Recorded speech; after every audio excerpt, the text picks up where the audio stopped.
சுற்றுவட்டார பகுதியில் கடும் வறட்சி காரணமாக அடியோடு வெட்டப்படும் தென்னை மரங்கள்.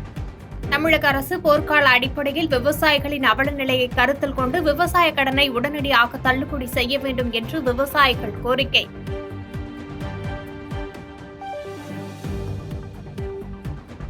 இந்திய பெருங்கடலின் தெற்கு பகுதியில் எவ்வித அறிகுறியும் இல்லாமல் ஏற்படும் பலத்த காற்றின் விளைவாக தமிழகத்தின் கடலோர மாவட்டங்களில் இன்று நள்ளிரவு வரை கடல் கொந்தளிப்புடன் காணப்படும் என இந்திய கடல்சார் தகவல் மையம் அறிவிப்பு. கடல் கொந்தளிப்பு மற்றும் அலை சீற்றம் காரணமாக படகுகளை பாதுகாப்பாக நிறுத்தவும் கடலோர பகுதியில் உள்ளவர்கள் எச்சரிக்கையாக இருக்கவும் அறிவுறுத்தல்.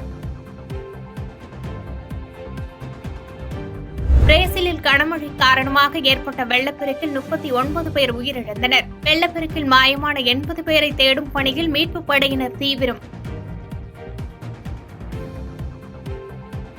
பாதகம் செய்பவரை கண்டால் நாம் பயங்கொள்ளலாகாது பாப்பா, மோதி மிதித்து விடு பாப்பா, அவர் முகத்தில் உமிழ்ந்து விடு பாப்பா. அண்மை செய்திகளை உடனுக்குடன் தெரிந்து கொள்ள இணைந்திருங்கள் இயம்நாடு தொலைக்காட்சியுடன்.